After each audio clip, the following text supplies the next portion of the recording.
کا قصہ۔ یہ ایک ایسی عظیم عورت کا واقعہ ہے جن کا نام ہے حولہ بنت سلبہ، جس کا ذکر قرآن پاک میں بھی آیا ہے۔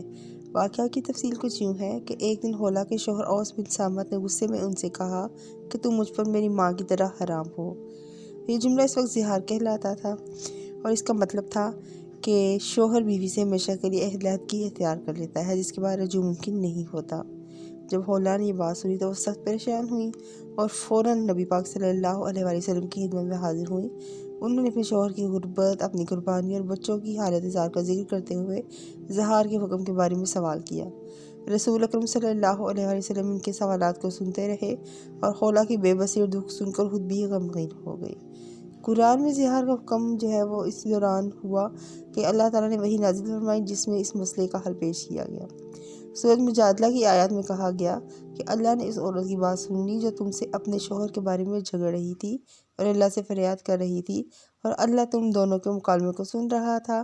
بے شک اللہ سننے والا اور دیکھنے والا ہے۔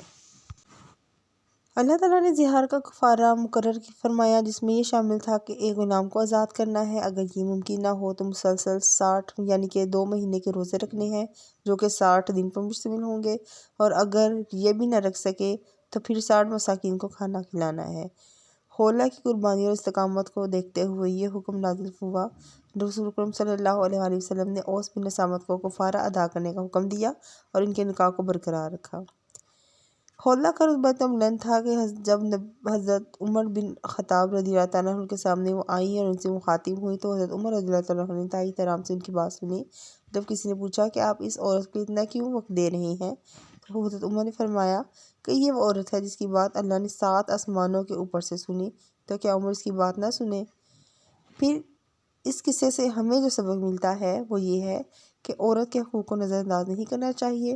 اللہ تعالیٰ ہر مظلوم کی فریاد سنتا ہے اور ظالم کو اس کا حساب دینا ہوگا۔